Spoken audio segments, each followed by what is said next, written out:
Alright, so welcome back to another video. I ended up getting a new bike, and this one's not it. This is the Versus. You can see it's got no engine. Unfortunately, it's sitting outside in the rain. But basically what happened was a few weeks ago, I was riding. The engine decided to just shut off. Turns out I blew it up, so one of the valves ended up dropping and destroyed the piston, the transmission, everything else. So since this bike already has 50,000 miles on it and is already pretty old, you know, I just figured I want something a little newer with ABS, traction control, cruise control, a few more features and luxuries. So I ended up getting a new bike, and this is it, a 2016 Yamaha Super Tenere. So this one is actually the 60th anniversary version. I really love this color. I haven't seen one of these in person in this color, and I absolutely love it. I bought this about 6 hours away, so my brother and I drove down to get it, and then I rode it back up the same day, and it's been amazing. It's got everything that I've been looking for: ABS, cruise control, traction control. It's got a center stand. It came with all the luggage. It came almost as you see it. The only thing I've added are the lights and the phone mount up here. So other than that, it's been, you know, it's been really good for the last week that I've had it. I've really been enjoying riding it, and I figured I would take you on a ride, kind of show you what it's like. I like that phone mount, by the way. This is a Peak Design phone mount, by the way. If you ever want to mount your phone to your motorcycle, this one is amazing. It's got these clips plus a magnet, so it's super secure, mounted on rubber, and it's really nice. Alright, so let me just go ahead and fire this up. It also came with a Yoshimura exhaust. Oh, it's on this side, that you can see right there.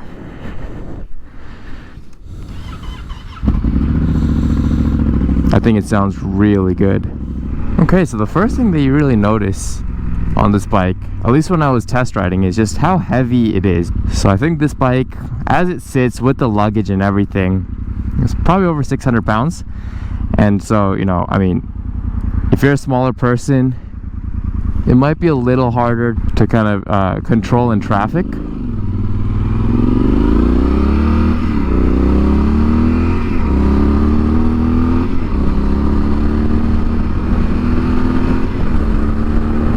Ooh, impromptu highway pull right there.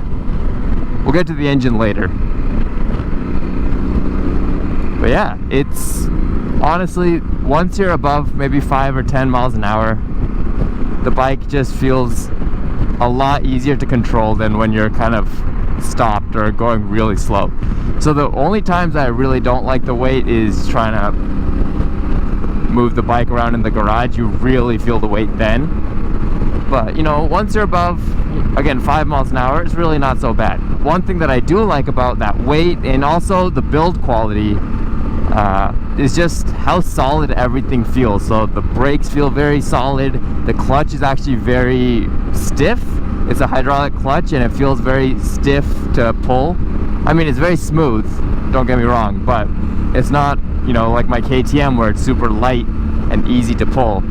The other awesome part about this bike is just how comfortable it is. So, you know, the pegs are very low compared to the seat. I've got a big windshield, so I'm being protected from the wind.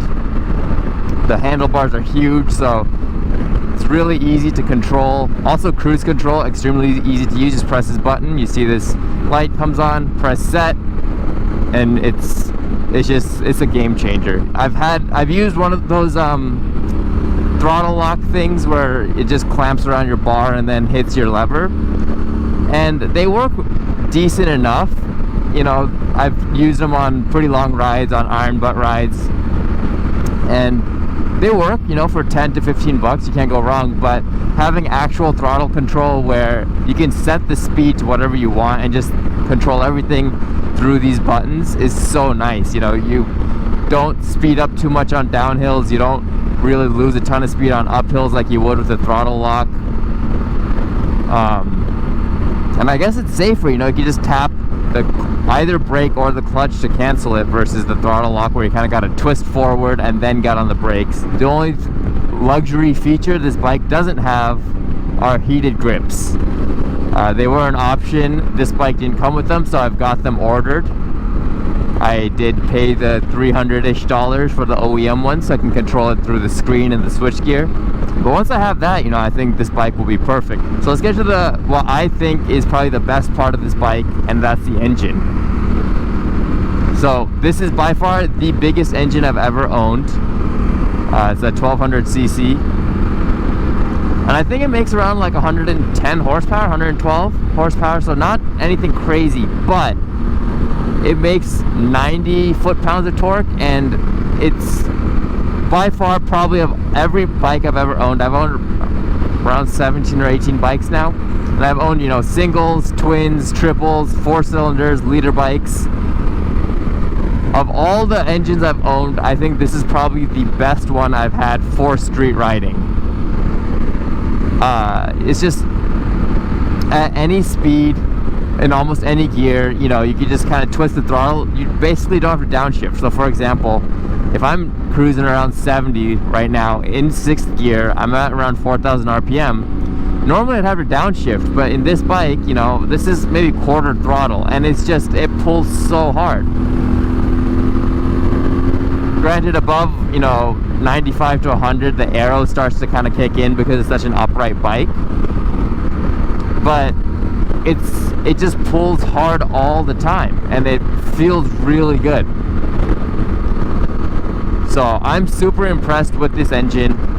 Granted, it is a little vibey. There are some vibrations here and there. It's not the smoothest, it's not like a 4-cylinder, but you know, the cylinders themselves are huge. I'm imagining, you know, 600 cc's per cylinder. That's bigger than my car's cylinders, you know, on an individual basis. So I'm not surprised there's some vibrations, but man, it feels so good. As long as, you know, the engine doesn't drop a valve like my last bike, or, you know, it ends up staying reliable, I really like this bike. There's nothing more that I would want from it, other than those heated grips like I mentioned.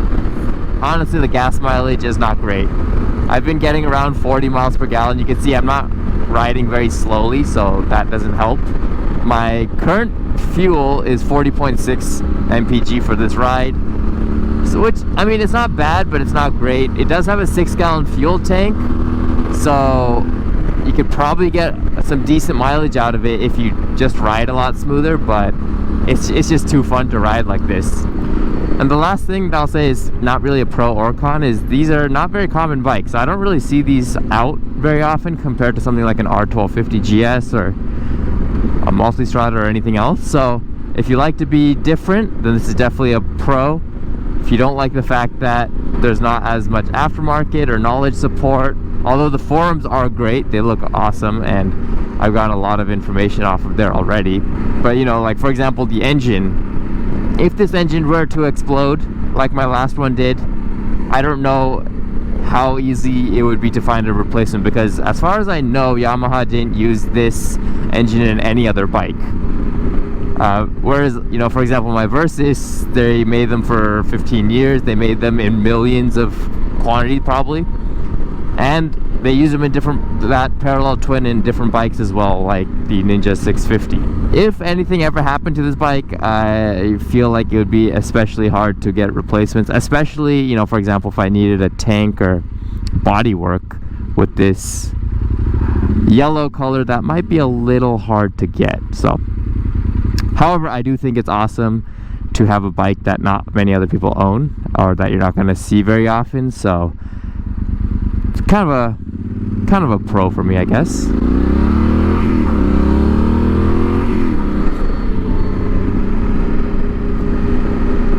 That guy was on a scooter. And like you just saw back there, once you get used to the width and the weight, even stuff like lane splitting is really not a big deal, even with these big side cases that I have. Just the trick with that is make sure that your handlebars or your mirrors are the widest part of your bike, and that the luggage is a little narrower in the back. So if you could fit through with the handlebars, then you're probably going to be okay fitting through with the luggage in the back as well.